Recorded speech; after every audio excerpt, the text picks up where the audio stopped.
Hello everyone. तो हमने last lecture में देखा था a pair of linear equations in two variables के ग्राफिकल रिप्रेजेंटेशन और उनके नेचर्स। ठीक है, अब हम देखेंगे कि उनको एल्जेब्रिकली कैसे सॉल्व किया जाता है a pair of linear equations को। तो algebraic method pair of linear equations निकालने के लिए 3 डिफरेंट मेथड है। ठीक है, वो कौन कौन से 3 डिफरेंट मेथड है? इसके क्या हो गए आपके 3 मेथड्स। ठीक, तो फर्स्टली हम इनके नेम देख लेते हैं। हमारा फर्स्ट मेथड है सब्स्टिट्यूशन मेथड। Substitution method. ठीक, सेकंड मेथड है हमारा elimination method. Elimination method and third one is cross multiplication method. Cross multiplication method. Okay, substitution methods में हम क्या करते हैं? सब्स्टिट्यूशन मेथड में हम एक वेरिएबल की वैल्यू लेकर के सेकंड इक्वेशन में रख देते हैं, क्योंकि देखो we have two equations in linear form. ठीक है, and second method elimination methods में हम क्या करते हैं, जैसे कि दो इक्वेशंस होती हैं, हम उन दो इक्वेशंस को डायरेक्टली सॉल्व करते हैं by additions and subtractions. Cross multiplication methods में क्या होता है, जो भी आपके एक्स और वाई के वेरिएबल्स होते हैं, एक्स और वाई वेरिएबल्स के जो भी कोफिशिएंट्स होते हैं, उन कोफिशिएंट्स को हम अलग से एक टेबल टाइप, मतलब टेबल नहीं बनाते हैं, लेकिन टेबल के फॉर्म में, रो एंड कॉलम के फॉर्म में लिखते हैं, एंड देन उनकी क्रॉस मल्टीप्लिकेशन रख करके डायरेक्ट एक्स एंड पाई की वैल्यू आ जाती है। ठीक है, तो हम वन बाय वन शॉर्ट में देख लेते हैं कि कैसे कैसे इन मेथड्स को हमें देखना है, लर्न करना है, याद रखना है। सो हम देख लेते हैं। अपना फर्स्ट मेथड है सब्स्टिट्यूशन मेथड। इस सब्स्टिट्यूशन मेथड को हम देखेंगे एक एग्जाम्पल के through.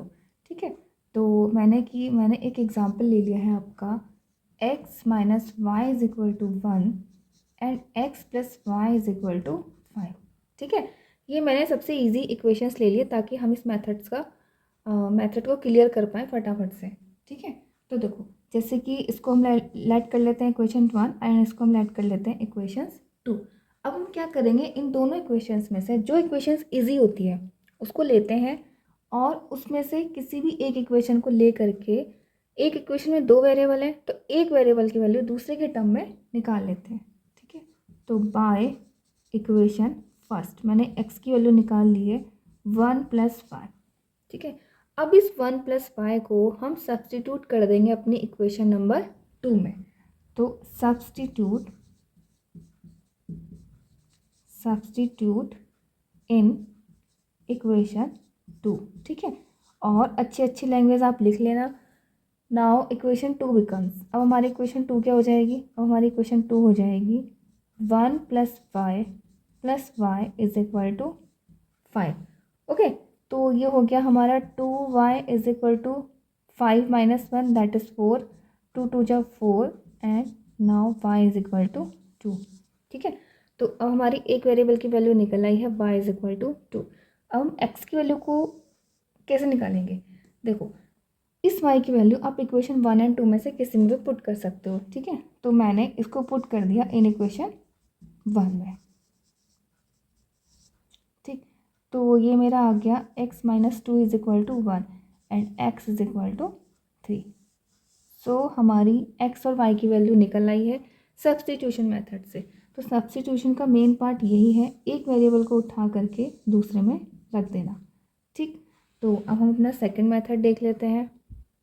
Now second method is our elimination method. Elimination methods में क्या करते हैं, हम इन दो इक्वेशंस में किसी भी एक वेरिएबल के कोफिशिएंट को सेम बनाते हैं। देखो यहाँ पे x के वेरिएबल या x के कोफिशिएंट क्या है, 1 1 है, y के भी कोफिशिएंट क्या है, 1 1। यहाँ पे ऑटोमेटिक हमारे सेम बने हुए हैं। अगर सेम नहीं होंगे तो हम इनको क्या करेंगे, सेम बनाएंगे। अब हमारे सेम तो बने हुए, अब हम क्या करेंगे, डायरेक्टली इन इक्वेशंस को हम ऐड कर देते हैं। LHS के LHS में एडिशन करते हैं, RHS के RHS में एडिशन करते हैं, सब्ट्रैक्शन करते हैं हम अपने क्वेश्चंस के अकॉर्डिंग। ठीक है, यहाँ पे देखो, अगर y से y अगर हम डायरेक्ट ऐड कर दें तो ये दोनों सब मतलब कैंसिल आउट हो जाएंगे। ठीक है, तो हम यहाँ पे इक्वेशंस में क्या करेंगे, एडिशन करेंगे, और एडिशन को हम क्या लिखेंगे, बाय एलिमिनेट। मैं किसको एलिमिनेट कर रही हूँ, मैं यहाँ पे एलिमिनेट कर रही हूँ y को, ठीक है। तो सिंपली लिख सकती हूँ मैं बाय एलिमिनेशन ऑन एडिशन, ठीक है। तो मैं एडिशन कर रही हूँ, ठीक, एडिशन कर लेते हैं। सो अब हमारा ऐड करने पे क्या होगा, या y से y आपका कैंसिल आउट हो जाएगा, ठीक है। x प्लस एक्स कितना हो गया 2x is equal to 1 plus 5 कितना हो गया आपका 6, then x is equal to कितना हो गया आपका 3। अब इस x की वैल्यू डायरेक्ट किसी भी मेथड में मतलब किसी भी इक्वेशन में रख दो, तो पुट इन इक्वेशन 1, ठीक है। तो कितना हो जाएगा आपका 3 minus 1 is equal to 1, 3 minus y is equal to 1 and y is equal to कितना हो गया आपका 2। ओके, तो आ गए हमारे एक्स एंड वाई वेरिएबल की वैल्यूज। तो हमारा ये एलिमिनेशन मेथड सॉल्व हो गया। सबसे इजी होता है ये एलिमिनेशन मेथड। अब हम अपना third one and last one method देख लेते हैं, क्रॉस मल्टीप्लिकेशन मेथड। सी, अब हम जब भी क्रॉस मल्टीप्लिकेशन मेथड्स में अपनी इन इक्वेशंस को सॉल्व करेंगे, तो ये जो हमारा सी होता है आपका जनरल इक्वेशंस में, सी को हमें लेफ्ट हैंड साइड में ही रखना है। अब हम क्रॉस मल्टीप्लिकेशन मेथड्स को सॉल्व करने के लिए हम इनके कोफिशिएंट्स का यूज़ करते हैं, ठीक है। तो इनके कोफिशिएंट्स को लिख लेते हैं। लिखने से पहले हमको बताना पड़ेगा कि हम किस मेथड का यूज़ कर रहे हैं।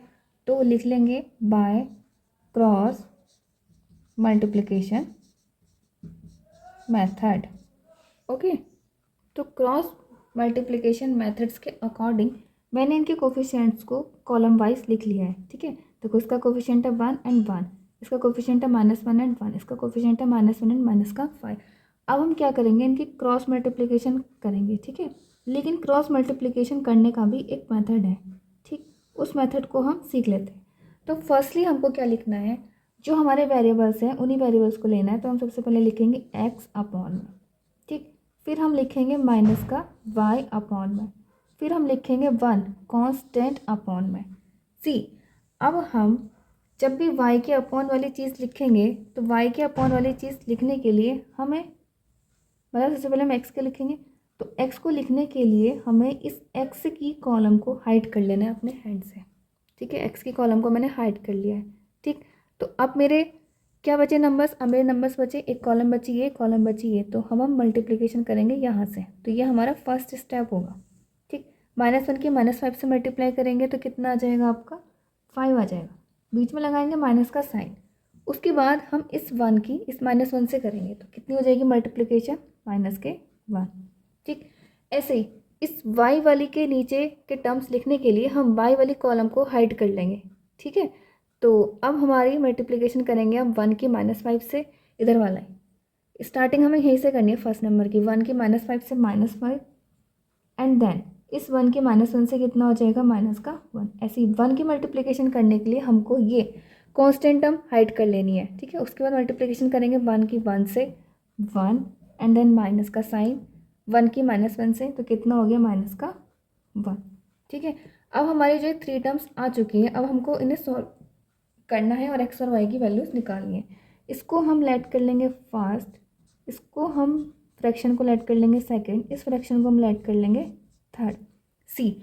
अब हम जब फर्स्ट और थर्ड टर्म को उठाएंगे या फर्स्ट और थर्ड फ्रैक्शन को उठाएंगे तो हमारी वैल्यूज़ निकल के आएंगी x की। एंड अगेन जब हम सेकेंड एंड थर्ड रेशियो को उठाएंगे, इन वाले फ्रैक्शंस को उठाएंगे तो हमारी वैल्यूज़ निकल आएंगी y की, ठीक है। तो now by taking first and third, by taking first and third, ठीक है।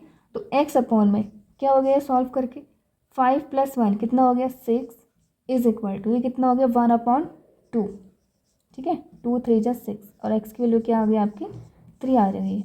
अब हम उठाएंगे सेकेंड एंड अपना थर्ड फ्रैक्शन, तो by second and third solve कर लो। कितना लिखा है माइनस का y अपॉन में -5 एंड +1, 1 में से -5 गया कितना हो गया -4 इज इक्वल टू, तो सॉल्व भी करा था हमने 1/2 आया था, ओके। माइनस से माइनस एंड कैंसिल, 2 2 जा 4, तो y इज इक्वल टू कितना आ गया 2।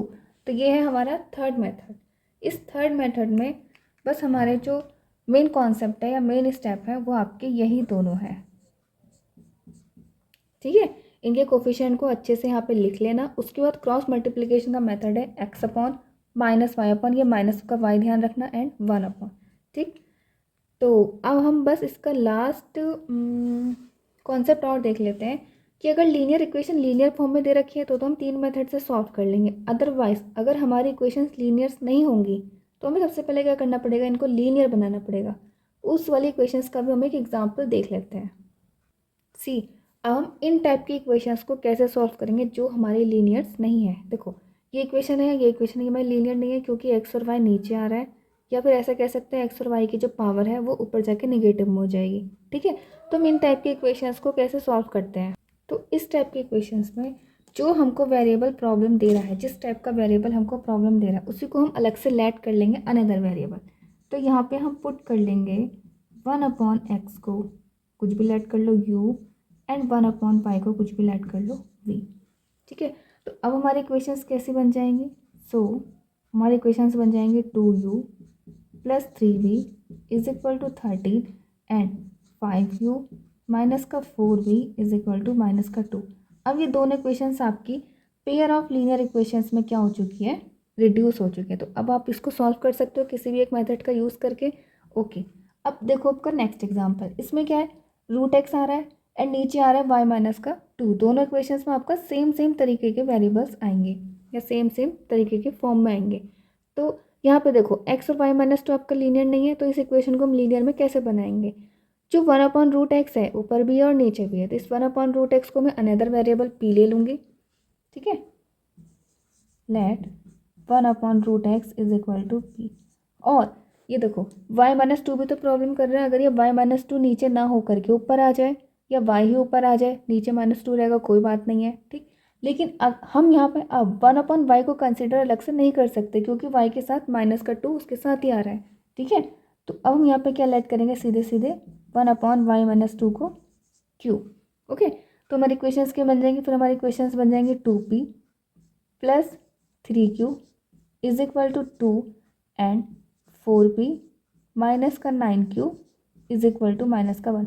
तो अब हमारी ये दोनों इक्वेशंस क्या बन गई है, पेयर ऑफ लीनियर इक्वेशन। तो अगेन हम इन इक्वेशंस को सॉल्व कर सकते हैं किसी भी मेथड से। तो अब इस चैप्टर के सारे कॉन्सेप्ट हमने रिवाइज करा दिए हैं, प्रैक्टिस आपको करनी है। सो अगर वीडियोस अच्छी लग रही हो तो शेयर सब्सक्राइब करते रहेगा, हमारी वीडियोस पे बने रहेगा। Thank you.